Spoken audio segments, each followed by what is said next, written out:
Julia Watson is an Australian-born designer, author, TED speaker, and founder of the Lo-TEK movement, advancing post-carbon futures through the cultivation of post-carbon cultures. She's the author of Lo-TEK Design by Radical Indigenism, which we have here today, and the new publication, Lo-TEK Water, both of which reframe Indigenous technologies as models for climate-resilient landscapes, infrastructure, and cities. If you're wondering what Lo-TEK is, as founder of the Lo-TEK Office for Intercultural Urbanism and the Lo-TEK Institute, Julia works at the intersection of landscape architecture, ecology, and traditional ecological knowledge, collaborating with Indigenous communities, governments, cultural institutions, and global organizations to develop regenerative design solutions for the climate era. She's collaborated with Nike, Lego, Gensler, and Buro Happold, and she has been recognized in Wallpaper USA 400 for 4 consecutive years as one of the architects shaping America's creative landscape. So I'm so pleased to introduce to you Julia Watson. Following your presentation, we will have an opportunity for a Q&A, and I'm very delighted to have a colleague of Julia's, Thaddeus Pawlowski, who is an urban designer who seeks to integrate resilience and climate change adaptation. You could just skip to the end now. I'm going to skip to the end now. Yeah. This was a really long bio. Yeah, I crossed it out. So But you're another illustrious person, by the way, and you teach urban design at Columbia and are the founder of Partners in Public Design. So with Kelly, co-founder, well, you only put founder, I'm sorry. I didn't know that. So Thaddeus will then engage in a conversation to help with our question and answer following Julia's presentation. So thank you and enjoy.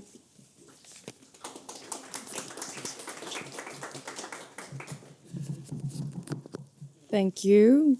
We were delaying a little bit to wait for my children to come, but they can walk in casually. So if you hear a little chattering, that's my little ones entering the room. But before we begin today, I just want to take a second for us to all acknowledge that we're actually here on the lands of the Montauk and the Shinnecock Nations, and want to honor with gratitude both the lands and the peoples and the first inhabitants of these lands. And so I also want to say that for a lot of communities, land acknowledgement really isn't enough. And so I think that what I'm hoping is that this talk today will actually give you some grounds to understand how we can go beyond land acknowledgement and who is actually going really, really far working and co-designing with Indigenous communities across the globe. So I'll be speaking about Lo-TEK, and I'll explain what the word comes from. And this second book and the first book, it actually emerged from this global phenomenon of this ancestral design intelligence that is bubbling up all across the globe. And contemporary designers and engineers and scientists are starting to work with Indigenous communities to create this next form of technology, these evolutions of these thousands and thousands of year old knowledge systems that are creating the most resilient cities, landscapes, sites, construction systems that we actually have on the planet right now. And it's something that's not spoken about as much as I think it should be. So today I'm going to start talking about that with you. And so here's a little bit of a background. Lo-TEK actually sort of emerged from a book, and that's what I thought it was going to be. It went beyond that. It became a global movement. And within that global movement, now it's become one movement and 2 entities, the Institute and the Office. The Institute, we work in education and advocacy, and we work with schools, we work with institutions, we work with museums and communities, and our mission is to cultivate planetary literacy. The Office is a design and science studio, very specifically design and science, because those are the 2 industries that have only very recently acknowledged that Indigenous knowledge is really critical to the understandings that underpin these fields. And so we're actually 4 different leads at the office, designers and scientists, all women. I'm the only non-Indigenous woman in that 4. The rest are Indigenous or acknowledge themselves as ancestrally Indigenous. And we work together, we work on landscapes, we work on cities, sites, and systems and materials. We are also guided really in a way very closely by an Indigenous Advisory Council of almost 20 people from around the globe. The majority of those people are Indigenous, and they assist us with really understanding how to engage with knowledge and give us an ethical framework about whom we should engage with and what projects we should take on. So we'll leave that behind, and now we're going to move into the lecture. So climate change, I always say, began with a myth. And so what I'm not saying is climate change is a myth. It's incredibly real. But because this dominant mythology of the last 2 centuries, it taught us that humans are separate from nature. And we're going to start with what myth actually means. So myth comes from the ancient Greek word mythos, and myth actually means the story of the people. And myths, just like lighthouses, they have guided mankind for millennia. And one of the oldest mythological threads of the Earth's Indigenous peoples is that humans are part of nature. That sounds kind of obvious, but I'll tell you why it's actually not obvious in the construction of the systems in which we inhabit today in our daily lives.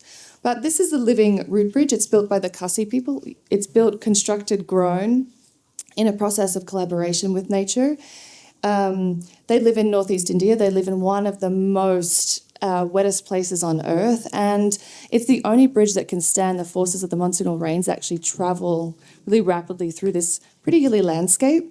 Everything else gets knocked out, concrete, steel, everything else, but these bridges stay in place and they're alive, and they're grown from 2 trees that are planted on either side of a river, and then eventually the roots, they're scaffolded, they grow to the other side, they're planted in the other side, and then people walk across the bridges across the rivers on these bridges. There's 78 of these bridges. And so really this is an understanding and a visualization of what it means when you understand that humanity and your community actually works with nature to create their infrastructures and the technologies. And what's very interesting is when you speak to a lot of Indigenous communities, in that idea that humans are part of nature, most communities actually don't even have a word for nature. And the reason they don't have that word is because they don't see themselves outside of nature. And instead they understand that humans coexist in this really elegant dance of care and kinship with their natural surroundings. Here's the flip side to that coin. So 400 years ago, this is how I sort of speak about and frame this emergence of this mindset. The European Enlightenment constructed this myth that separated humans and their technologies from nature. And this modern mythology of technology, it was fueled by the felling of forests and the extraction of resources, and it powered this age of industrialization. And then out of this mythology emerged this idea of what cities should be. And it was the idea that cities, or the cities that we live in, they should be built in the image of a machine. And this was incredibly revolutionary. And it meant that cities were built like systems, like machines, and they were powered by steel and concrete, and all our wetlands were filled in, and we were really fascinated by efficiency and optimization and systems that worked to control nature. And in doing that, what happened is this idea, this millennia-old idea of how we live, these practices of coexistence. They were said that in this context of industrial modernity, that's really primitive, and it doesn't have any place in the world that we live in or the spaces that we inhabit.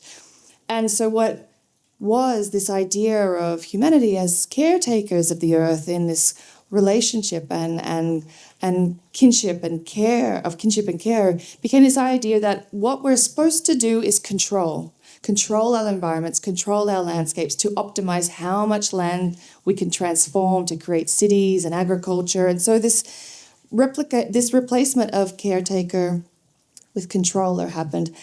And what's that led to? Inevitably, a lot of people walk around thinking, well, when humans come into a landscape, what happens? We destroy things. And maybe we're destroyers. And a lot of people talk about this idea of rewilding, and well, maybe humans aren't meant to be here, and oh, in the future humans might disappear, and it'll be great because the earth will finally, be invigorated again, and nature will take over. But that's actually not right. If you speak to Indigenous folk, they'll say, if we disappear from landscapes, the land, it misses us.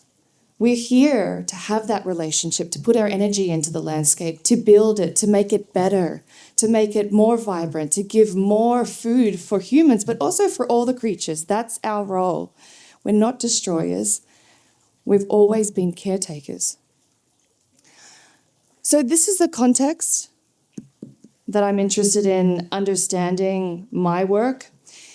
This type of number. Every year until 2050, 11 cities the size of London will be built. That's what we know. We know there's this incredible urban transition that's happening. What we don't know, it's the greatest transition in human history that's about to take place. What we don't know is how that transition is going to happen, how we're going to build our cities. What's the mindset? Is it going to be industrial modernity? Is it going to be regenerative? Is it going to be humans are separate from nature and we're supposed to control it? Or is it humans are working with nature and we can grow cities, we can grow infrastructures, we can do this? And it's not can. What I'm going to show you is, yes, we already do this. So the big question for me has always been, which sort of drove the writing of both the books, what if the models for this transition in the next 25 years, what if they already exist? What if we don't have to create and innovate and be fascinated by the future? What if we just look to the past? And what if those technologies are capable of shaping these post-carbon futures? And if no one knows what post-carbon means, it just means what happens beyond fossil fuels. What happens when we actually set up circular systems of materials and energy and water? And it's this shift to systems that work with living systems. And so Indigenous technologies, what I want to show to you today is that they're not relics of the past.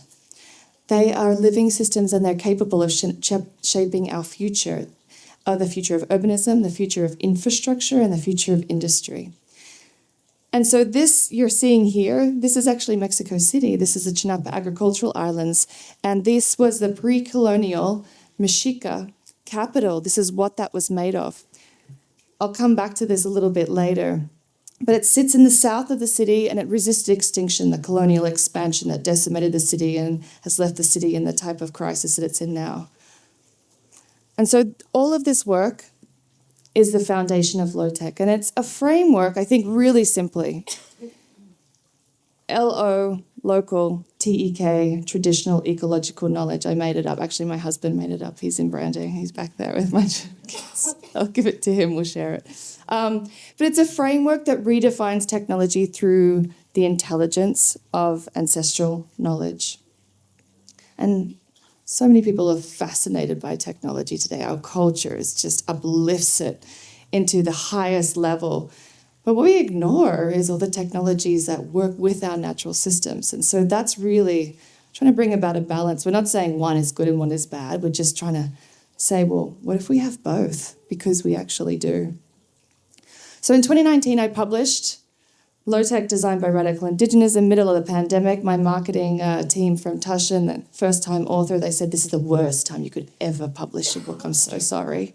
And I was like, oh, I mean, great. I've got really low expectations. That's wonderful.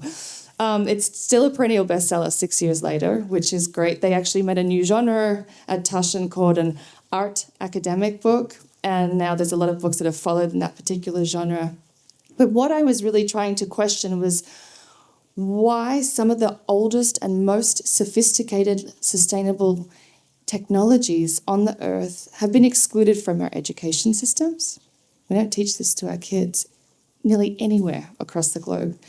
From our urban design and from our production cycles. And so Lo-TEK has in the last 6 years, it kind of took on a life of its own. I read an article recently the other day that said, low-tech perfume or low-tech construction with no reference to the book. And I was like, oh, it's kind of great when it becomes a mainstream kind of colloquial term. You know that like the movement has got legs, but it just, what I'm trying to say is that I think what is happening is it's indicating a larger cultural tipping point, and it's a transition, and it's happening from, and I'm not going to go into all the statistics of renewable energy cycles and what the percentage is, but what's happening is this fossil fuel-based systems that are designed against ecology and life, we're moving into something different.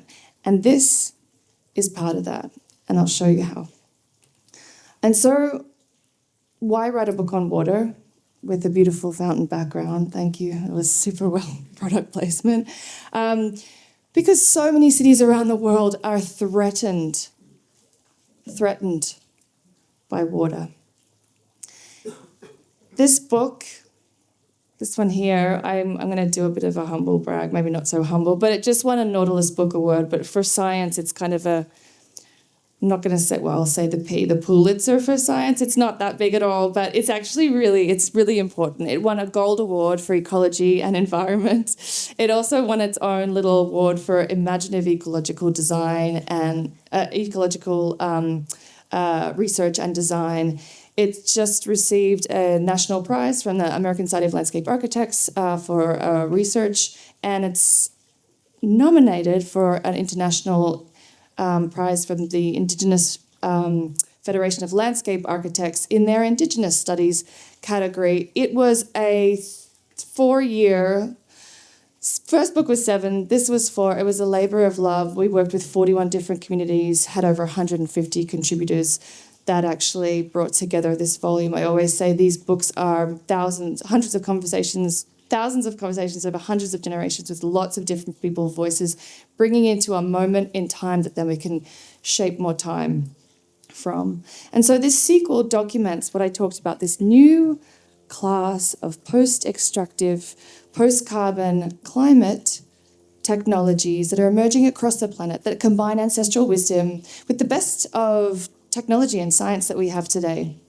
And so after all those years spent researching and illustrating and co-authoring and this compendium, I think what happened, what emerged from me was this understanding of design in urbanism itself that was different, where ancestral intelligence is actually shaping cities and infrastructures. And so in the back of the book, we have this 10 principles for designing a low-tech or technological urbanism.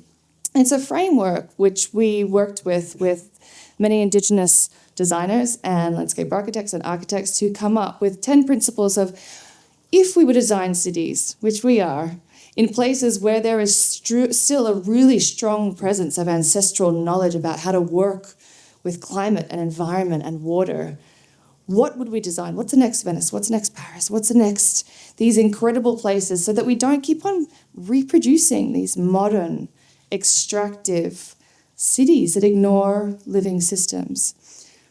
And so there's 10 of the principles. What I'm going to take you through now is 10 slides, which are 10 projects from the work that I've done over the last 15 years from my office. And we'll speak to each principle, because this is kind of a lineage of understanding, and it took a long time for all this to sort of bubble up into my mind and then like spill out onto the page. But a lot of it comes from actual practice, and so I wanted to show you some of that work. One thing that really isn't often talked about in urban design or science is this idea of spirituality and cultural continuity, and why that's really important, and that mythology, like it shapes the stories that we tell us about why we're better than nature, it also shapes the stories about how we can actually co-create with nature. And so I think this was actually the first project from my office, working with the Indonesian government. It was the conservation of the first UNESCO World Heritage Site in Bali. It was 16,500 hectares of water temples, sacred water temples and rice gardens.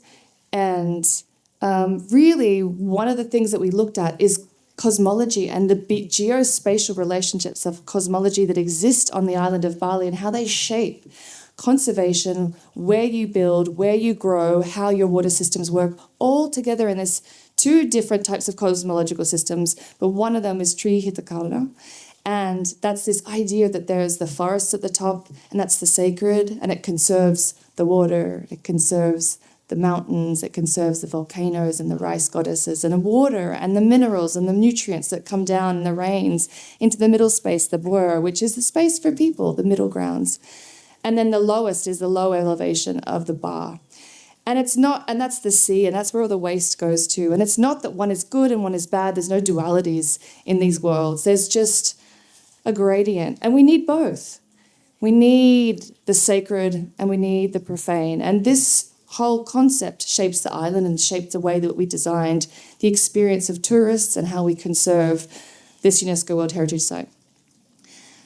Second one is collective governance and co-design. And so this was a project that I actually did when I was teaching at Columbia within the Climate Resilience Initiative, and we were working with, it was called the Great Barrier Reef Resilience Strategy, but we were working with 5 different reefs, mostly the Pacific, but one on the Indian Ocean as well. And I think 3 of those different reefs were co-managed by Indigenous communities, or were working with Indigenous communities. So this idea of working with communities, so communities who understand these systems and spaces and relationships can lead.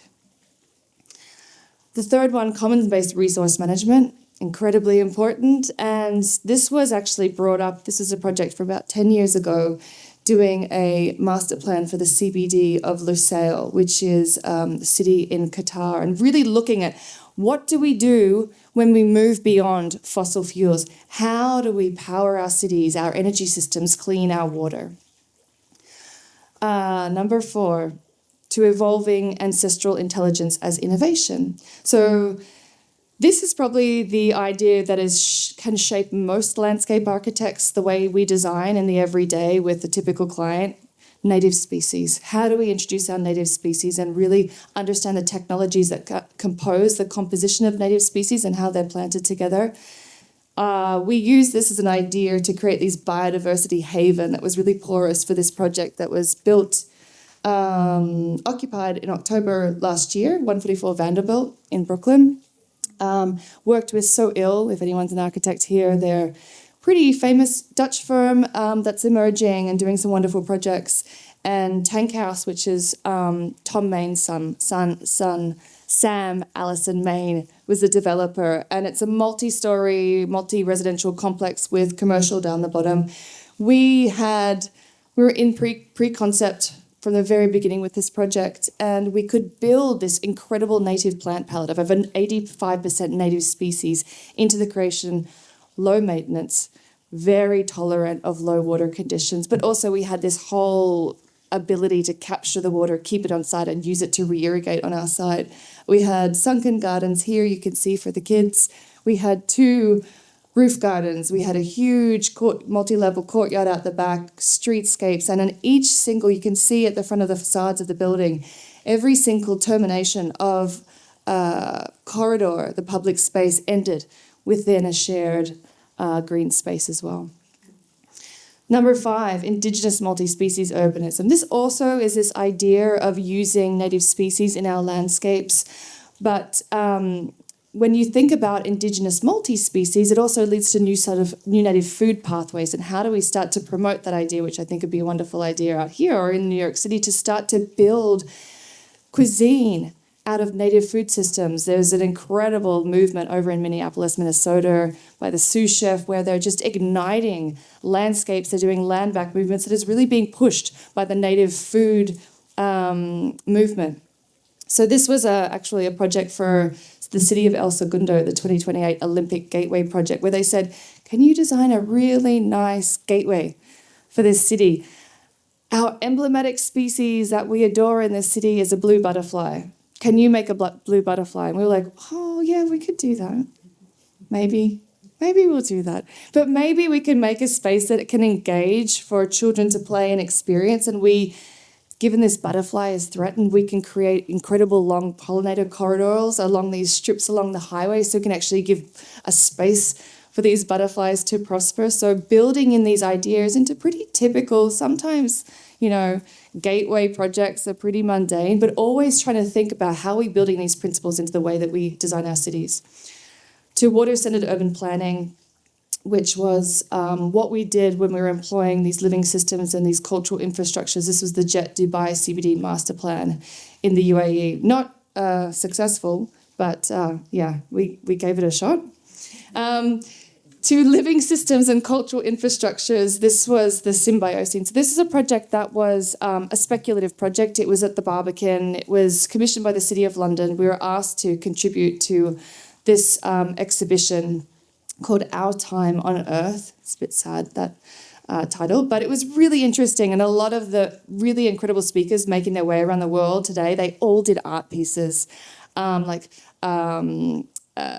in that exhibition. And what we were asked to do was design a city for the year 2040 that is low-tech. Like, what would a city look like? And we said, well, we don't know. So let's ask our communities that we work with. So we work with 3 different communities, and Bureau Happold, we're our engineering team. We did a 6-month workshop process. We worked with the Kasi, who build the living bridges in India. We work with the Madan, which is 6,500-year-old continuously inhabiting community in the southern wetlands of Iraq that live on islands that last for 25 years. And we worked with the Subak that I showed you that create those incredible rice terraces in Bali. And out of that process, we came up with these sort of models of performance of systems to actually help cool cities for the year 2040, or to float cities, or to supply cities with fresh water that actually is reticulated in many different ways through natural infrastructure. Number 8, bio-based materials and bioclimatic architecture. As I said, we are designers and scientists in the studio. We have a green chemist. She's incredible, and she looks at our regional material palettes, and she creates new materials to replace plastics with bioplastics, to create pavements that clean your water as you're capturing it on site. So this is actually for Venice Biennale in 2027, a space that we're creating where we're building in the traditional medicines into the surfaces of a space that you can experience, and then igniting the healing qualities of those medicines in that space by touch and heat and different types of ways you would inhabit and sort of experience those surfaces. To industrial symbiosis and regenerative cycles of production. This came out of the work that I did with Nike. They asked me to work with them, and they said, well, what would Nike be if it was low-tech? And I was like, what is Nike? And it was a couple of years, and it was really interesting. And then Nike didn't do it. But I worked with the innovation team, so their Futures Lab, and we were really looking at kelp production and what happens if you take, what do they do? Shoes. What if you take shoes and you say, well, what if we just looked at biomaterials and replaced your whole value chain with biomaterials? And what we discovered, we looked at kelp. And I'll talk about kelp again in a bit, but kelp as a potential biomaterial. And we started casting shoes out of kelp and thinking about what they would look like and what they would feel like, but also looking at the entire value chain of how do you create a shoe. And usually you create a shoe there and it ships to there, and then it does something here and it does something here. It travels the entire world like 5-10 times before it ever gets a package to your door. What if you worked with a community that was growing kelp, that had design, that created the materials, that had design intelligence, that could do the artwork, and you did the whole shoe in one particular location, and the only time that it ever moved was when it came to you? And what if you could produce a shoe? And a shoe is made up of, the sole, rubber, binder, glue, material.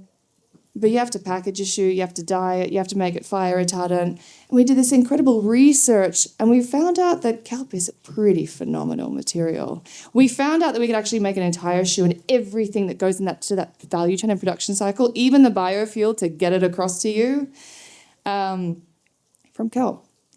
So that was a really interesting idea of what if we just made these regenerative cycles productive? It's actually possible. We just need to look at the systems.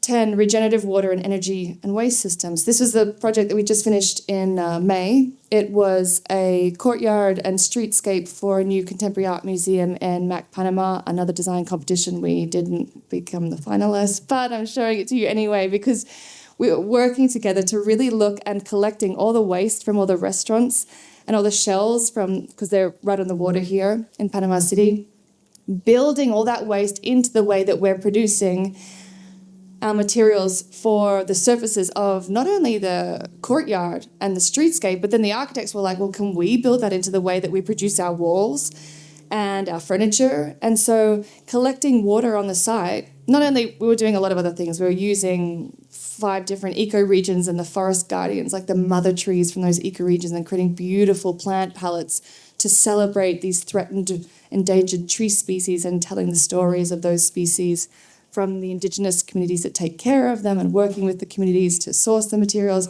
but also just looking at ecological performance in a landscape and thinking, well, how do our materials work with that? So that's the 10 principles of technological urbanism, and they describe what we need to design for. But who's a designer in this room? Architect, landscape architect. Okay, so we all know that, yes, you can have all these wonderful ideas and then you go and you try and get things built, and there's things called code. And it doesn't work. And there are constraints that tell us how to build. And so in water, I kind of did something a bit cheeky. I asked this question, well, what if it wasn't the architects or the landscape architects who were writing those specifications? What if water wrote those specifications? And so these are what the tech specs are. They describe the ecological intelligence that's embedded in Indigenous water innovations. And it wasn't like I was going to ask water, what are your specs? It was really looking at how these systems have performed, human nature systems designed by communities around the world, which I've been doing for 15 years or longer, and thinking about, how do we describe them? So there's 5, and I'll take you through them. But now I'm going to take you through these 5 with these case studies with communities around the world who are creating technologies through these living systems. So the first one is living. So for their entire material life cycles, ancestral infrastructures, they're composed of these very complex, incredibly responsive, emergent, always shifting and changing in response to climate, which is really great because they have their own internal intelligence, interactions between organisms and their environment, and that really means they're just alive, they're living. That's the actual definition of living. So this is a project in the Pacific Northwest. It's the Swinomish Clam Gardens. These clam gardens are actually being restored along the entire Pacific Northwest by several coastal Salish communities. And they're restoring these clam gardens, which they haven't been allowed to build for 400 years, because you can't do anything in the intertidal space. But they're doing it for a different reason that they have been building them for the last 4,000 years. They're doing it to mitigate climate events. They're also doing it to mitigate, to build up the biodiversity for clams to live in these spaces again, to build back the bottom of the food chain, augment the food chain so that you get a lot of great production at the top of the food chain. But really, it's these intensifying weather and tidal events that they're protecting against. So it's this 200-metre wall. It forms the base of a seaside terrace. Sorry, I'm going to choke, but I do this sometimes, so I'm going to keep going. So just don't look at me, just look at the screen. And it's the first modern clam garden in the United States. And what it's doing, it's reviving this technology that has been deployed for 4,000 years. If you think that's great, I'm going to tell you something even more amazing. And it's happening down the road. I'm sure a lot of you know about this project, but I think it's just absolutely incredible, and was allowed to co-author this project with the Shinnecock. But first, let's talk about what does co-evolutionary mean. What does it mean when you co-evolve a human society with their technologies, their living technologies? And so these technologies, in some cases, evolve with the community. In Australia, we're going back thousands of generations, using really limited resources, adapting to environmental conditions. And it just means that they're co-evolutionary. That technology wouldn't exist without that community, and that community would never exist without that technology. So I'd say an hour from here, give or take, there's a community, the Shinnecock. I know everybody's aware of them. The community. They have been the First Nations community. I acknowledged them when I began. They've been creating and having a relationship with kelp for 13,000 years in Shinnecock Bay. So there's a 6th-generation women's kelp farming initiative that is now redeploying kelp to clean up Shinnecock Bay from all the pollutants that are going into the bay. And they're growing sugar kelp for ecological restoration. They're also doing it for food sovereignty and for community building. They're harvesting that kelp and they're selling it back to farmers to replace synthetic fertilizers. So they've got this big cycle of ecological restoration in an aquatic environment underwater, and then sort of a value chain shift as well, a systems change that is happening. And it's creating incredible economic opportunity for the Shinnecock, sequesters carbon, supports biodiversity, improves water quality. Lo-TEK are really opportunistic. Opportunism can often be sort of a bad word, but in this case, I think it's a really great word. So being activated by incredibly sustainable, non-exploitive, passive, processes or dynamic flows, it just means they're co-energetic. They really understand how to work with their natural environments, and the energy that is in those environments, that's what powers all these systems. So in Bangkok, ancestral culture is teaching this new generation of designers how to build in a flood-adaptive environment. Bangkok was all water. Now it's pretty much all concrete. And what's happening, it's very flat as well, so it floods. Really incredibly critical flooding issues. And so these young designers are thinking, like, how do we look at our ancestral systems like rice terraces and build that into the way in a very flat city? How we create incredible spatial logics in our cities. And so this is a thermostat rooftop garden in Bangkok. It's designed by Land Pros. It's a 22,000 square metre cascading green roof. And it transforms this really traditional roof terracing into this climate-resilient urban landscape. I often get asked this question about scale, so I'm starting to give you a bit of scale here, an architectural scale, an elevational scale. What it does, slows rainwater, people are walking through this. It's on a campus as well. Restores biodiversity, it's fed by waste, it's watered by the rainwater that's collected at the bottom. The students harvest this, so they're learning about their ancestral management systems. They eat the food that they harvest. The compost goes back to augment the soil in this system, capture all the water, sequester the carbon, create cool microclimatic cooling of the environment surrounding this space, and it's all powered by renewable energy. So this is one of these systems where you're really creating circular food, water, energy systems. Last one. I think. No, second last one. Lo-TEK are symbiotic. Symbiosis just means that they create these conditions for two different species, lots of different species to exchange information and resources. And then what they do is they rely on those species to keep on working together. And it's really successful. It's really smart. And so this is a picture of Mexico City before it was colonized and raised. It was a city that lived in 5 different shallow lakes. So this is Tenochtitlan. It's often talked about it as Aztec, but that community will call themselves Mexica. And this Mexica community actually learnt this type of technology from the Nahua Xochimilco. I think I said that correctly. But what looks like highways and streets and blocks with sort of a temple in the middle, which it's a temple. What that is canals, primary, secondary canals, and these are raised fields. So this density, there was 500,000 people living in this city with 200,000, the tribute of 5 million, because this was a city for sacredness where people would come and give tribute. It's more dense than New York City, more dense than Manhattan. And they used to trade poop. It's a really interesting fact. That was one of the most important and valued resource was feces and urine. And there were incredible sanitation systems that would clean the streets and the systems all the time. It was a very sophisticated community that was colonized.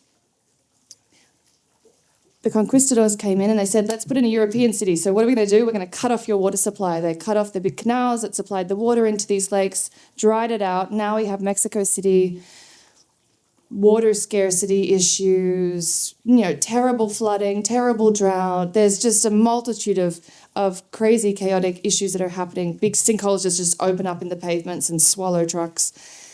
But what happened is it didn't erase it all.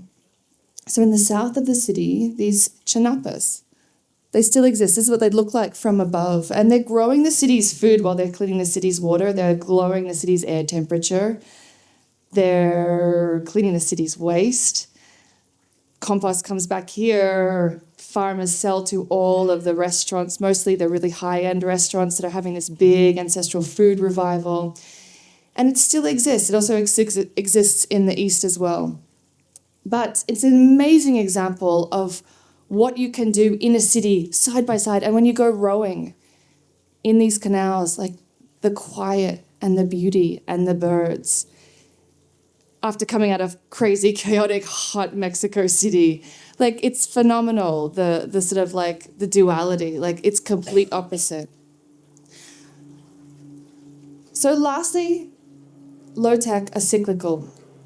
They're triggered by the repetition of the sun rising and setting and by days and seasons and years, kind of like our renewable energy technologies. A lot of these systems are starting to work with our renewable energy technologies, which I think is fantastic. And so this is a system in the Yangtze Delta. This is a Sanjiotang. It's about a 2,000-year-old system. It's fish ponds. It's doing one really important thing. It's stopping floodwater from decimating a city of Huzhou, which was on the Silk Road, which produces incredible silk for thousands of years. And what you're seeing is these big canals again. You're seeing dikes, which are like berms, and then you're seeing ponds or polders, kind of like the Netherlands. Bit different, but we see these types of systems over and over again. India, China, Netherlands, same thing. It's producing food, aquaculture. It's growing mulberry trees along all the dikes here. They have an incredible silk farming. So the silkworms eat the mulberry leaves, they poop into the water, the fish eat the poop of the fish goes to the bottom of these ponds, they drain the ponds and they use the fertilizer. They put it on the banks to fertilize the mulberry trees and create this beautiful cyclical cycle that's worked for 2,500 years. And so Lo-TEK water also documents one of this model of innovation. This is called Sponge City, sometimes familiar to people. It's one of the most innovative models we have for dealing with water and water management in some of the most dense cities that we have on the planet today. And it was developed by an incredible landscape architect who we call I've heard acknowledged as the Olmsted of today. He passed in November last year, Kong Zhanyu. And it's a contemporary expression of Lo-TEK. I interviewed him for the book. He was an incredible man. So you redesigned a lot of cities that were built to expel water. He redesigned them to hold them again and absorb it. And he did that by looking at the chinapas in Mexico City. This is what he told me. And systems like the Sanjiotang, which I showed you before. And he said, I started to learn from those systems. And I built this model for Sponge City to create this type of system of ponds and terraces and embankments by looking at how farmers were working with water, because they really need to know how to store and filter and move water with the seasons. So this is Sanya Mangrove Park. This was once all concrete, an alluvial plain, an estuary that was concrete, and it was replaced with mangroves that filter the water and store landforms that are storing the water for flood in a city that you can see is in its surrounding. And so it's this hybrid of ancestral intelligence and contemporary design and engineering and science and monitoring to create what I think is this century's most advanced water urbanism that we have. And so I interviewed Kong Zhan, and he talked about the Sanjiotang, he talked about the chinapas, but he also talked about his childhood. And he said, I grew up in these landscapes and I watched the farmers. And I experienced that, and that's why I design these types of systems. And so for me, Kongshan experience, it kind of raises this bigger question for me. What becomes possible when we actually build this ancestral intelligence and it's introduced much earlier? So you don't get it when I was like 19 in architecture school in 1995. You get it in grade 3 and grade 4 and grade 5, and you get it all the way through your high school. And it builds your science, your English, your biology. It becomes integral and part of how you understand the region, the watershed that you live in. And now I'm going to introduce you to the Institute. So we operate under the mythology that humans are part of nature, because we are. And that's a worldview that has been excluded from our education systems. And so that absence has been our lighthouse. So it's guided the creation of Living Earth and Living Water from the books. And there are ecological curriculum that are shaped by over 90% primary sources from Indigenous communities from across the globe. And it's reintroducing this ancestral nature-based knowledge, which is, when I speak to communities all around the world and architects that I work with, they say, we're not even allowed to teach this in our engineering and architecture schools because it's not modern. And so it's building that far, far earlier. And what we're trying to do, we say, is cultivate planetary literacy for the future generations. So last year, we work with Eco Schools, which provides ecological curriculum around the world to different nations. So we work with communities, Indigenous communities, and we work with Eco Schools, and we create curriculum that can be taught. We were taught in 165 schools in Canada last year. Next year, in 2027, we're going to start working with Eco Schools Global. The thing that's going to happen is we're going to have access to distribute curriculum to 52,000 schools around the world. And so this presents actually something much bigger than scale, because what happened with industrialization, it industrialized our cities, but it also industrialized our minds and our education systems. And this mythology that we're separate became embedded into our education, our cities, but also into the way that we imagine itself. Like, we imagine through that lens. And so when I spoke to Kongshan, and he said, I didn't learn this as an architect. I learned it as a kid because I saw it. So that was what shaped his understanding about urbanism. So that was our tipping point. And we see that what we're about to embark on is kind of this moment where this ancestral knowledges can start to re-enter global education at a scale that's actually capable of reshaping generational relationships with these dominant, outdated, unserving mythologies and the technologies that they have produced that have really threatened life. And so this is where we sit. This is the Institute and the office converging. So we say we work through imagination and implementation to help organizations rethink infrastructure, ecology, adaptation, technology, and just relationships. When it ends with this idea that perhaps the emerging myth of this century is the city as a cultural ecosystem. It's not less advanced, it's more adaptive, it's more relational, it's more alive. And maybe it's a future where nature becomes the architect and culture becomes the engineer, and that post-carbon futures are made possible by post-carbon cultures. That's the end. Thank you.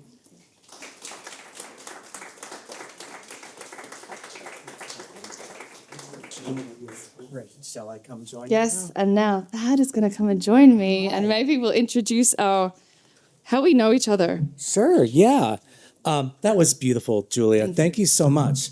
As an educator, I'm so excited about this book. I mean, what an incredible store of knowledge of all these traditions that the world really needs to know about. So thank you. Thank you for teaching us and for collecting all of these great stories.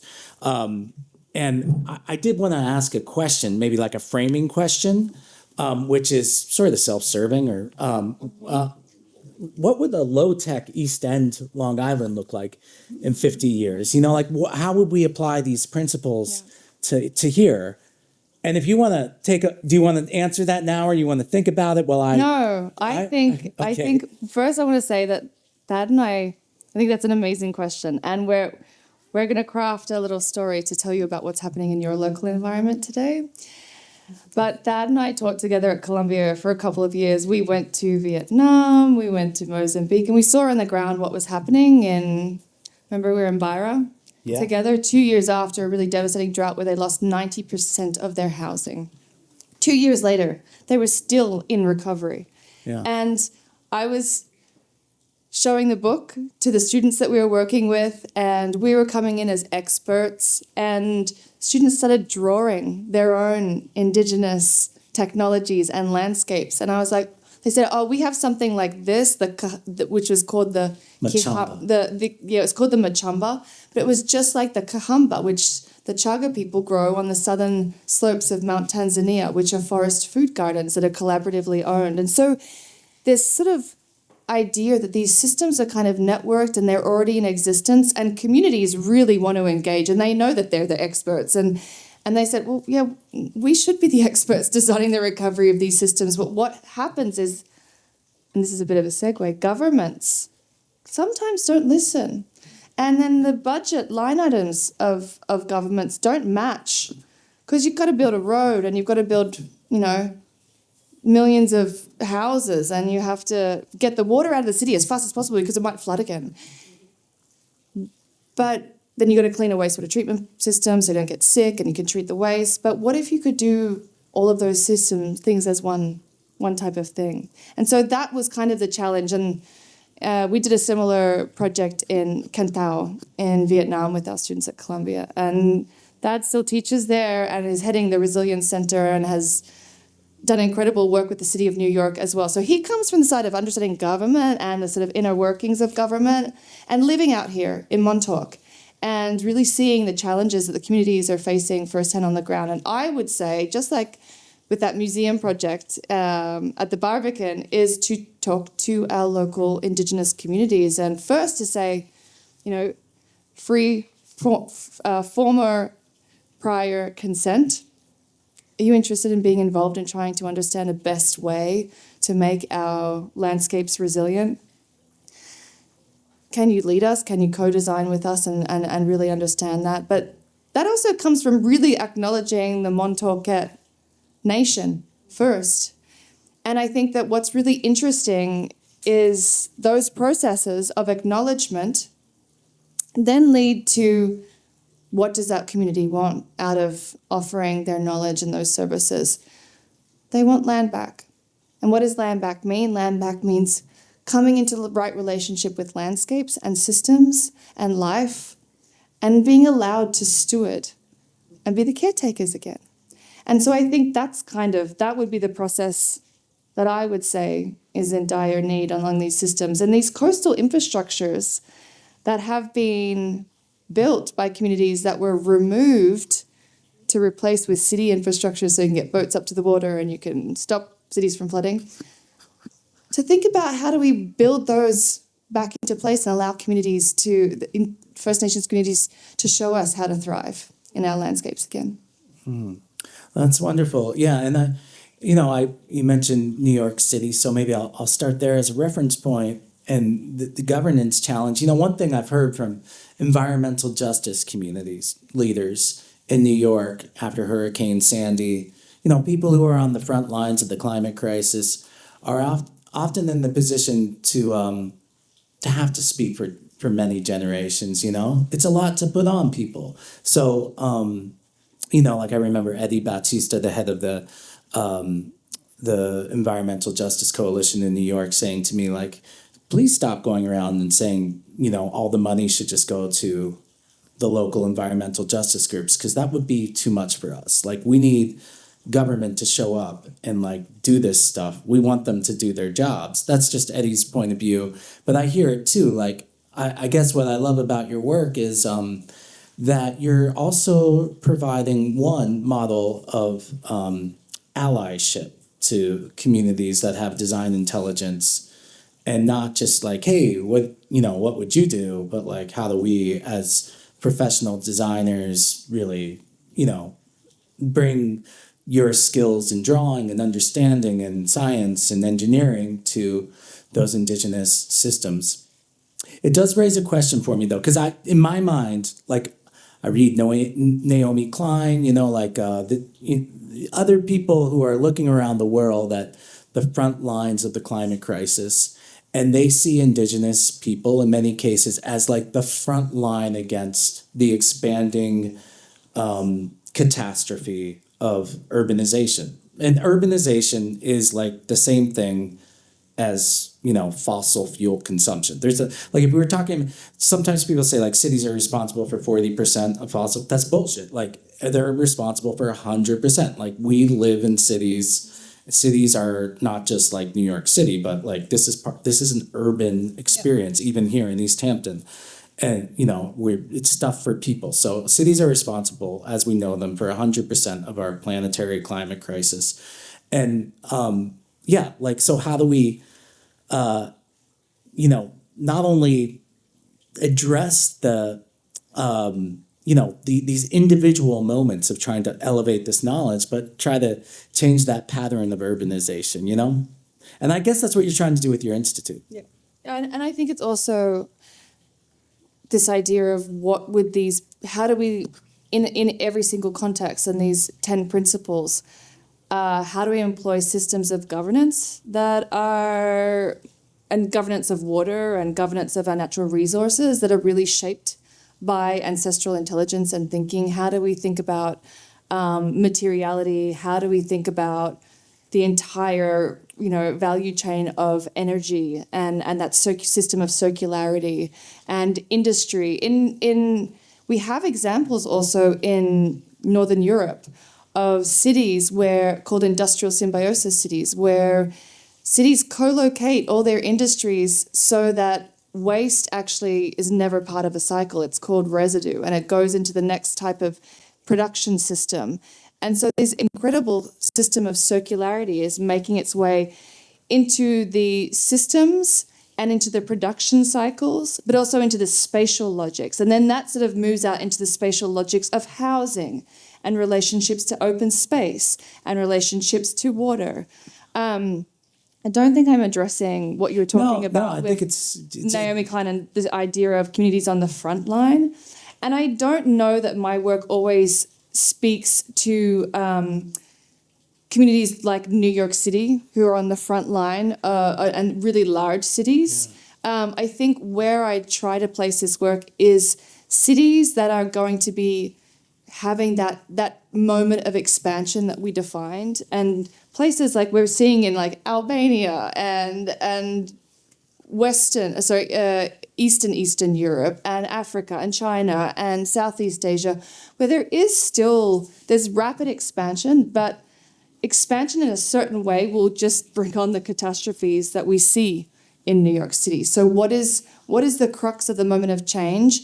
And it's incredibly complex. And it isn't just governance, and it isn't just environmental and social justice. It's actually figuring out how to do it together. And it is happening in sort of discrete pockets and locations at the moment.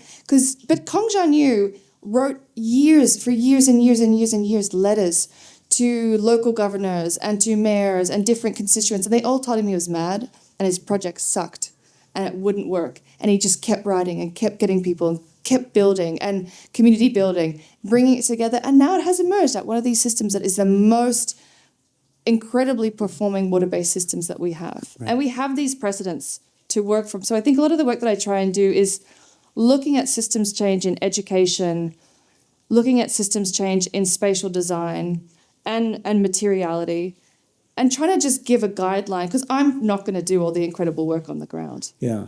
There's so many of us that are really invested in the ideas, and then what comes next. Right.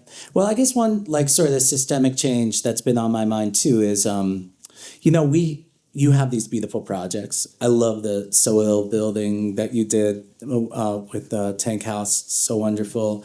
And, the projects are great. And we love projects, like us designers love projects. But so much of the systemic change that has to happen is actually operations. And that's like a lot of knowledge here is like how you care for a landscape, not just build it, and that's the intergenerational promise. But related to that, because I feel like there's something that don't want to ask you like too hard of a. It's a nice day. This is going to be a little bit of a challenging question.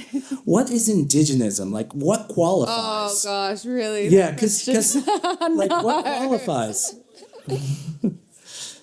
Because all right, when I'm doing the most honest design, I'm also working for my ancestors who are Polish and Italian immigrants. And immigration to me is a big part of human culture. You know, like the way that people move through territory and gain knowledge over time. And I think a lot of people who are parts of diaspora communities, especially here on the east end of Long Island, we have like an increasing amount of diaspora communities, people from the Northern Triangle, people from Mexico, that bring that knowledge here. Then we have, you know, if you were the... Yeah, New York City has the largest Indigenous community in a city on Earth, but they have so many different types of Indigenous communities. And in the context of the way that I speak and I work, I'm talking about communities who have built intergenerational knowledge over hundreds and thousands of years, and how that knowledge is working with its natural systems for a very, very particular type of performance. And I'm not going to go into defining what Indigenous means, because even within the Indigenous community, that discussion is contested between different communities. And some communities have a very strict definition that's related to like who you can prove your ancestors are. And some people will say, if you come from a community and you have one drop of blood, you are 100% us. Like, and it's a very complex argument, and it is, and that's not ever up to me to define. And I actually sort of refuse to go into that space. All right, sorry. But within this word of indigeneity, I would define it as in this context of multi-generational knowledge, cumulative knowledge of, you know, this idea of belief systems and management and practices making its way into how we shape our land transformation cycles. Right. You know, just going back to the initial question too about like what Lo-TEK would mean on the East End. Yeah. So the first thing he said is like, well, the Montaukett peoples who are largely in Oklahoma, I think now, should be a part of that conversation. And the Shinnecock. Asked if they would like to be part of that conversation, because there's stories and knowledge that still gets passed down, historical, that people remember.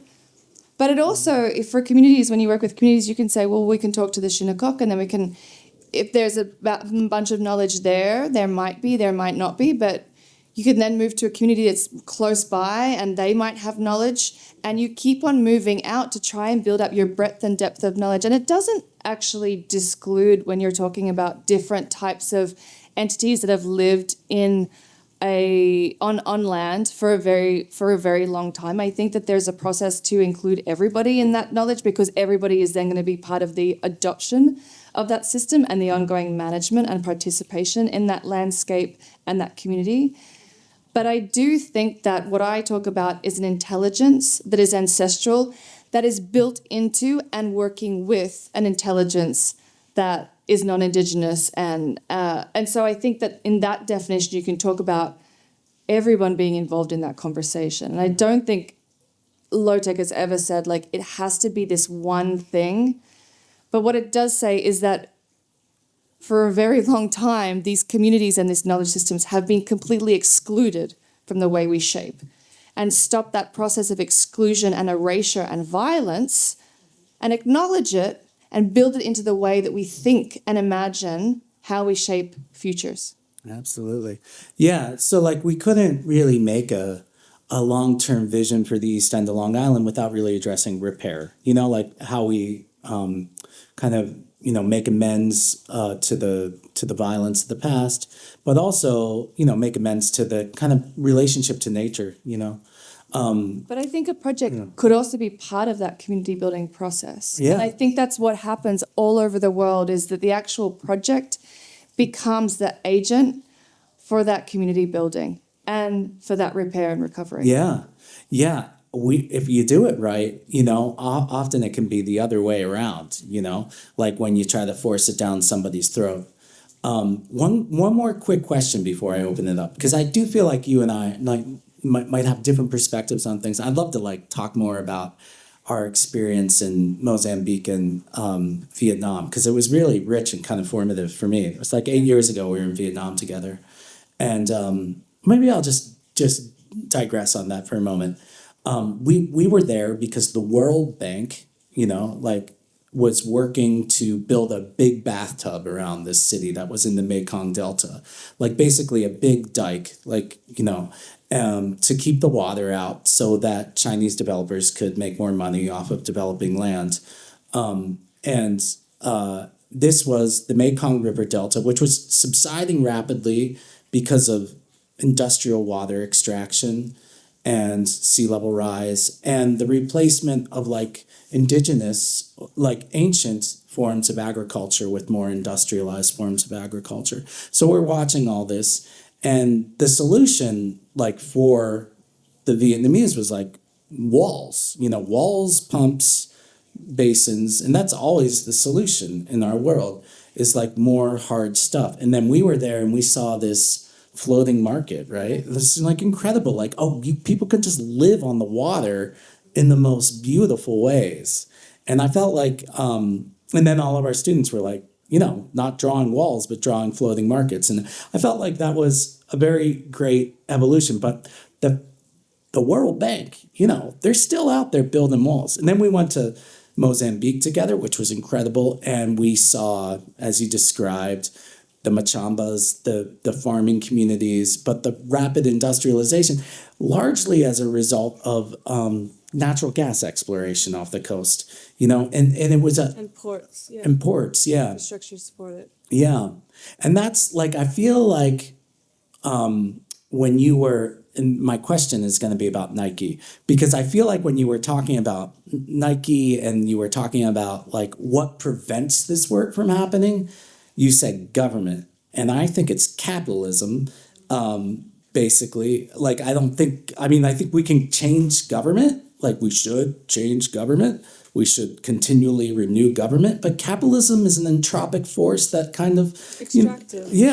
Yeah. So, like, in Mozambique, like, they never really got to build infrastructure because the Portuguese were such terrible colonialists. And then the capitalism, like, that came after is just totally extractive, totally, like, uninterested in human development.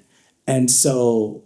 yeah, that's like just the overwhelming force in the world. So Nike, like, why didn't it happen? Like, why don't we have kelp shoes? And do you think it was the government? No, and I think, I think for that particular location and for a lot of cities, the way that we think about cities and cities in recovery, often, from my experience, it's those conversations with government. And people point fingers in all directions. It's clients. It's how you can source your materials. It's, it's the architects who won't actually speak up about this. It's who are the advocates. It's the landscape architects that we don't get to say. I mean, it's just everybody's pointing fingers at everybody else. And this has like been something that I've tried to uncover for a while. So with Nike, they, at that period of time, were really interested in circularity and sustainability and material life cycles and trying to shift their value chain. And then, they were having some issues with financing and it completely shifted. They had a change in governance and it completely shifted direction. Mm-hmm. What they're realizing, I was actually just there for a water conference with a whole bunch of guys who are doing new water harvesting high-tech with Hope Yu, Kongjan's daughter, Sponge City. Cool. And Nike has a new person called sort of their nature division. And his whole thing is ancestral knowledge systems. And it's a contested thing because you're like, well, are they going to do it right? How are they even thinking about this? And I saw his presentation. They're not. Mm-hmm. Like right now, absolutely not. But he grew up in Chennai and he talks about growing up in these systems and understanding them and like what it meant to actually work with water and have industries that were based on your local resources and responsive to those resource sheds. And I don't know, and I 100% agree. I talk about this idea of industrial modernity and capitalism and extraction and what is the shift beyond that. But is the way we're going to achieve that, is it going to be at the expense or exclusionary to Nikes and Legos and other corporate players? Or can we kind of like say, well, maybe they're the infants in the room, and can we educate them and try and bring them on a journey and open up ideas to them that there are these incredible value chains that are completely circular and responsive, and try that tactic in this transition? And that's kind of where I come. I think to I this love that, space. and you're gonna do that, and that's awesome. But I also want laws, because I don't think they're gonna do it on their own. We got to regulate those guys. All right. I think there's way more to that Nike story, like hyperlocal relationships, working with communities that are already part of the sort of economic value, contemporary economics in those systems. But yeah, look, if there's any questions, I think we're running out of time. Yeah. The microphone. So if there are any questions, I'll run the microphone over to you. I hope that was okay. Yeah. Okay. Go over here. Hi. I just wanted to say it's really cool to see this presentation. I actually got your book, Julia. When COVID happened and everything shut down, I got your book from the bookstore, and I brought that home, and that's what I read for that first month of just madness. And I was like, this is going to save us in some small way. And it's really cool to see how this idea has evolved into an institute and all these sets of ideas, which I think are really important. I guess I had two questions.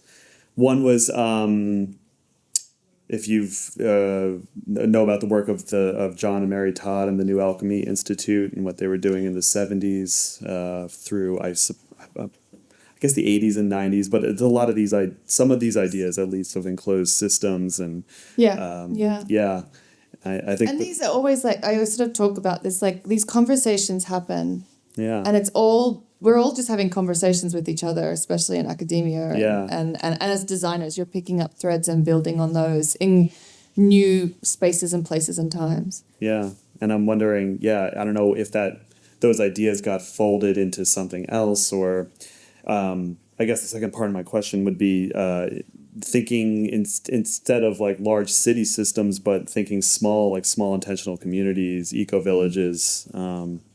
I've certainly been to a number of examples around the world, and I think that is a great place to start, if not, on like this large scale where small intentional communities can be a model. Yeah. And then you just see these things in practice and how they work, and you see the constraints and the difficulties and everything that they had to overcome, and how I was actually one of the big projects that I ever worked on in Australia was the Land Matters eco-village, the first eco-village that was ever designed. But I was a graduate student doing my second degree, graduate landscape architecture, and I was reading some of the people I reference in my work today. Mm-hmm.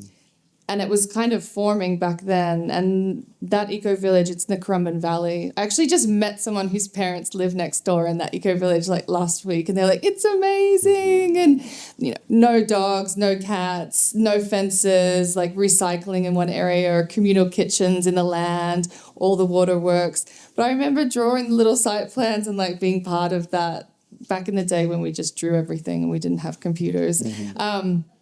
But 100%. I was just in the Netherlands 2 years ago as like a guest for the Dutch Design Week, and I met the mayor of Eindhoven. She's the design mayor. She's not the mayor, but she was like creating a cob house for multi-generational living, and she was like, I'm never going to do this again. It was so hard. But she said, what we're doing is it breaks all the codes, and no one wants to sort of. We ran up against so many difficulties, but what we did is we just actually started designing to the highest level of like LEED sustainability, and then we realized we could actually cover and sort of like think about everything in those types of frameworks that then build us to get us through all the code challenges to get this thing built. Mm-hmm.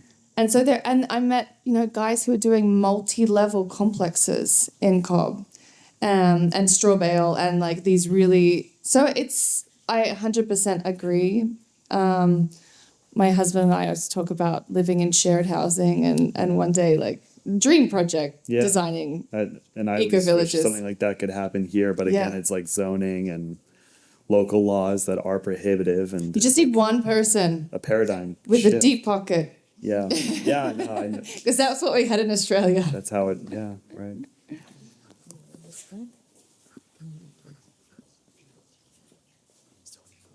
Okay, thanks. Thank you for this. I was thinking about some of the bottlenecks you're talking about, government and capitalism, but what I've found is in terms of trying to do anything innovative or cost efficient, insurance carriers and then bank underwriting connected, will literally not fund projects that don't either meet code, if it's a new build, or new code is almost impossible to get done affordably on old buildings.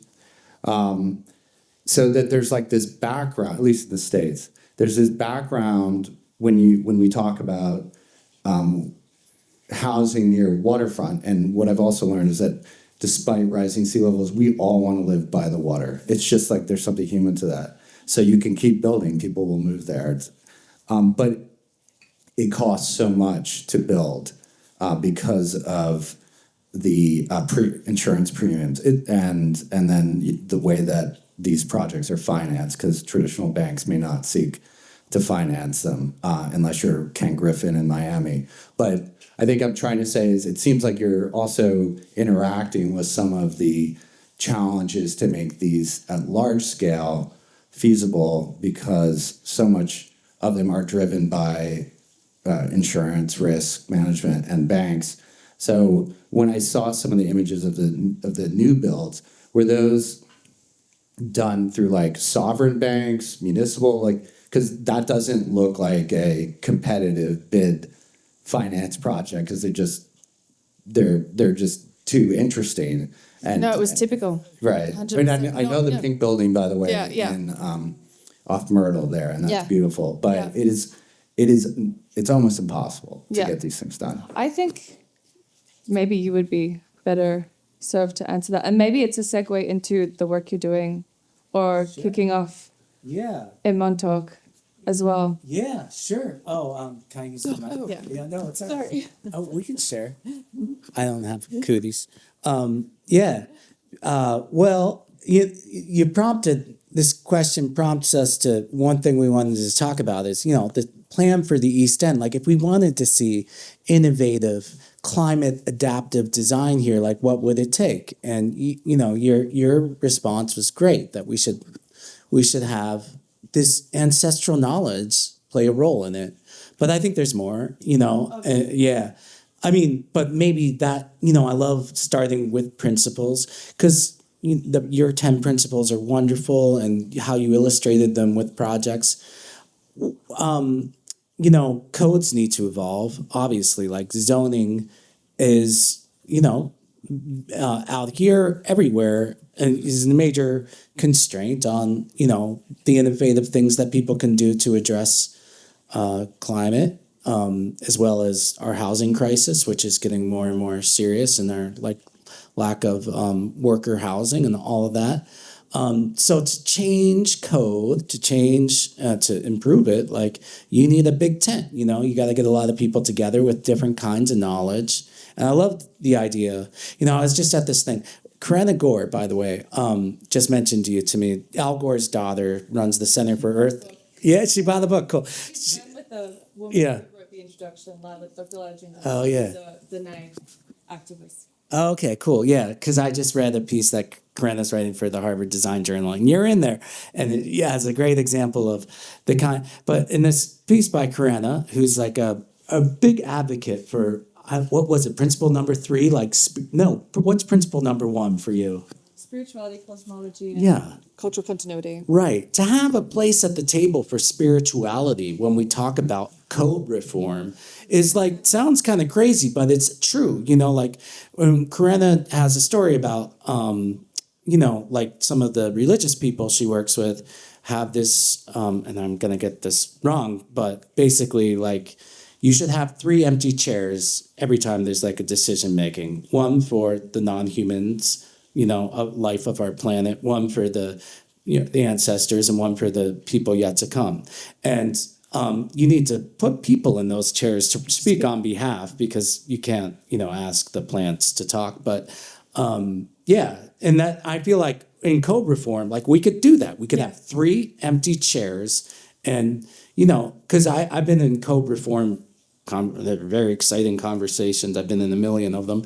And, you sit around with engineers and developers and their business people, and they're just like, no, no, no, no. So it's a lot of that. But also, like, we should expand our imagination for what's possible. Yeah. I have a lot of contact with the Dutch and speak there a bunch, but I was recently there, and there's a water parliaments sort of initiative, and they actually do have someone who speaks for water, and it changes every single year. So it's usually a woman, and she'll actually speak for all the waterways and the rivers. And so this is actually, it's not far off happening in with a sort of like this space to speak for the needs. And we also have, where a whole movement that speaks on other rights of nature, and what does that mean, and how is that interacting with our cities, whereby the rights of nature, the rights of a river, the rights of a mountain, acknowledged as living.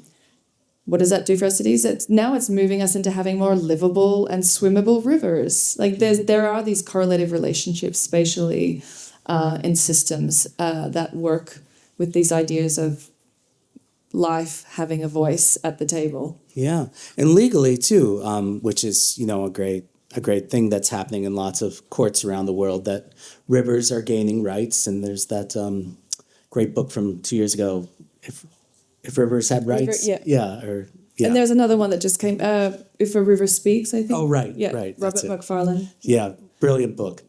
Yeah. He won the other award. Oh, really? He won the other. Yeah, Good company. We got it. Wow. I can't wait to read this. Brag. Yeah. Any other questions, or should we? There's one back there. Here. Thank you.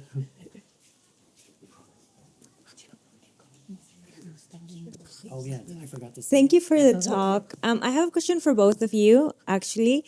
As educators, how do you direct your students to think more about Indigenous rights? And right now, of course, the Global South is also trending in a way.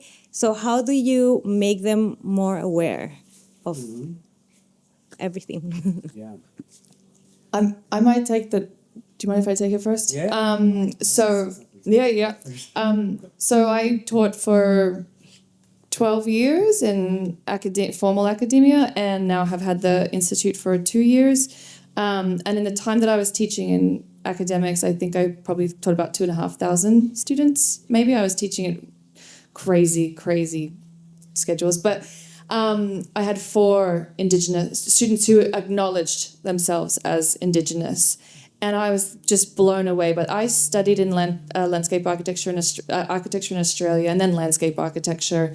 And I was looking up statistics, and in 2021, there were 88 Indigenous architects going through graduate school in Australia.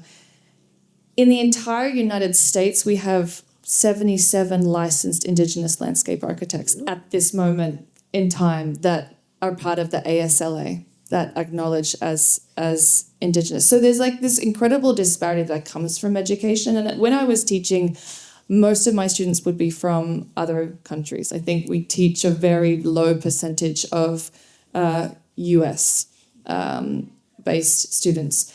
And so I would teach these other systems and ask students, come and tell me about the innovation and sophistication in the places that you come from, and draw it all. And that's where the book started. And they would go and say, well, we don't have any. Because they didn't actually know how to see it. And inevitably, every student would come with a house, and they would draw like a mud hut or something. And I was like, well, we're not talking about that. We're talking about systems, landscape systems, infrastructure, technology.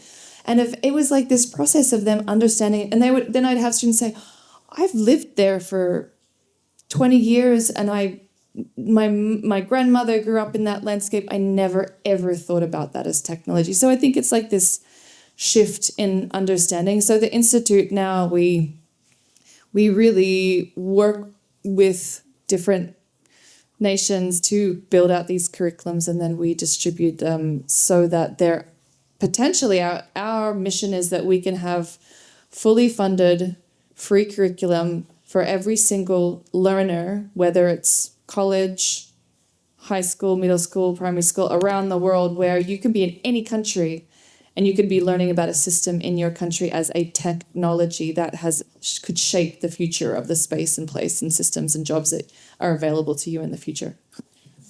I'll just add also as an educator, and I love what you said, Julia, that, the students need help understanding how to see the value in Indigenous systems, see the value in just local things that are happening. Really being able to use your mind and your hand to understand how life happens, both by studying nature itself, studying Indigenous systems, studying urban systems.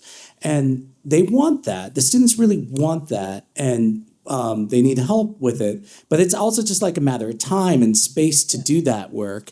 And and I feel like our students these days are much more skeptical about technology as a solution to everything. And maybe that's because I tell them technology is not the solution to anything. But it's also, I think there's a sort of a backlash. People are feeling like we don't know how to see. We don't know how to see each other. We don't know how to see the value in our landscapes.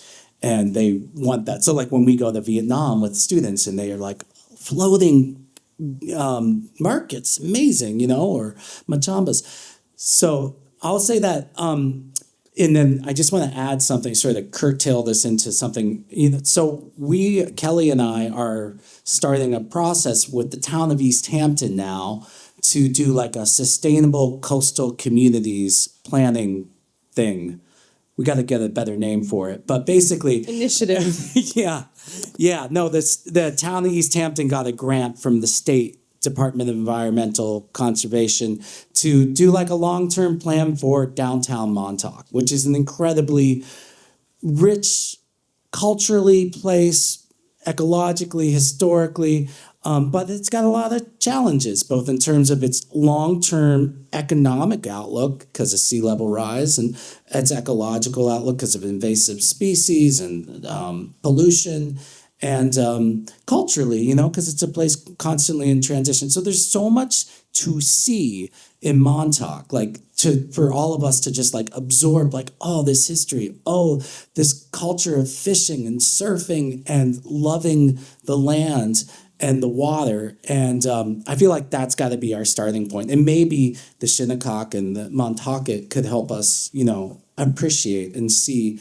the world differently. So, but if anybody wants to be a part of this conversation about the future of downtown Montauk, please come up to me and say hi, and I'll put you on their mailing list. We're just getting started now. There's a sign-up sheet at the back as good. well that you can sign up and give us your email and reach out.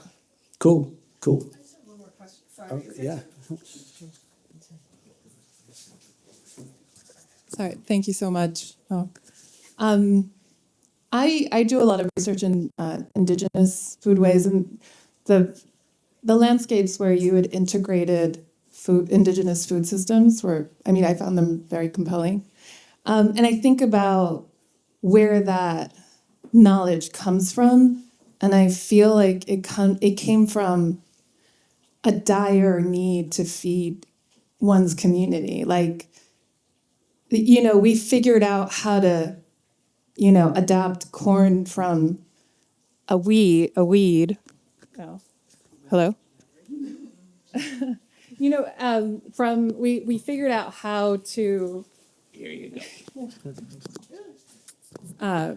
grow corn from a weed, because I imagine that we got really hungry.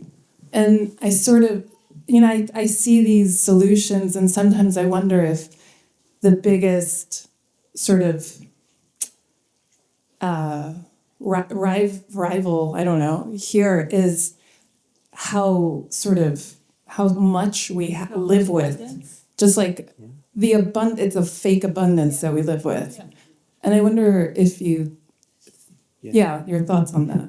Oh, that works. Yeah, there you go. The woman who's Dr. Lila June Johnston, she calls her work IRED, Indigenous Regenerative Ecological Design. She's a scientist, so she's not exactly a designer, but she's Danae, and she really speaks about. Sorry,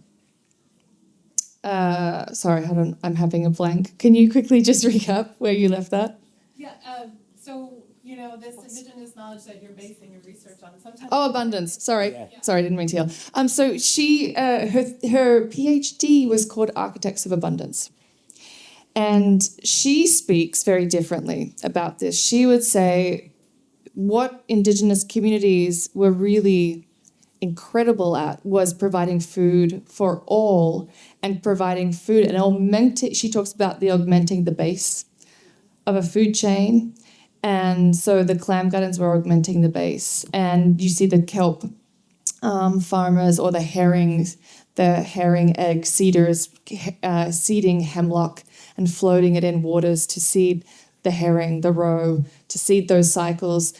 That an understanding of working with your natural systems actually created this incredible abundance. And it wasn't a lack of. And that's a misconception. And so she speaks very differently. But there is room for a diversity of these conversations in this space. And I think it's really important to be able to have those conversations and acknowledge like different understandings and relationships about that. But like one example, and she speaks about the Chinappas as well, and I was recently down there working with the farmers from one of the nonprofits. What the farmers there were able to do is the soil was so alkaline, it's really not conducive to growing any food at all. And out of the need, which you speak of, they were able to understand that this incredible bacteria that sat at the base of those lakes, it's thousands and thousands of year-old bacteria that they're now trying to study to understand the potential for it to augment the soil conditions, to change it to an incredibly productive fertile soil from a completely alkaline soil into a terra preta, that they can then do 8 harvests a year on those islands, whereby you'd probably be doing 2 harvests. So there's, I think, yes, from this idea of scarcity and an incredible need to feed, then there was this deep, deep relationship to feed not only just communities, and maybe you're talking about, maybe there's a contextual difference that we might be speaking of and a time frame, but to feed humans, but also to feed everybody else. And there's also sort of this, the Crystal Sailors were talking about this clam gardens, and they would create clam gardens because they believe that clams are a nation and other nations deserve to live in the spaces as well that we inhabit, and so that they would foster a space for other nations to coexist, because in the circle of life we're all equal, and that they would provide space and then the clams would feed them, but then there was this reciprocal relationship that they would have, and they were like, the clams are their cultural keystone species, so they understand this critical relationship that they're augmenting to create food and life and space for all. So I think there's just like a big conversation, and it's these really good conversations to have, and it's evolving from, yes, scarcity, but also this, sometimes I think a misconception that there wasn't abundance and there wasn't complexity and there wasn't like this, there's whole ideas of terra nullius in Australia, that there's completely nomadic societies that had no farming systems, all completely, and that was what actually spawned this sort of colonialism. And that, no, these communities were incredibly sophisticated and farming and growing food, and just conceptions and worldviews that were completely alien to colonists who came to take. So, yeah. Anybody else? We've been here a while. Maybe we should. You've got to sign books yet, right? Yeah. Okay. All right. Well, thank you so much, everyone. Yes, there are books in the back. Please take advantage of Julie.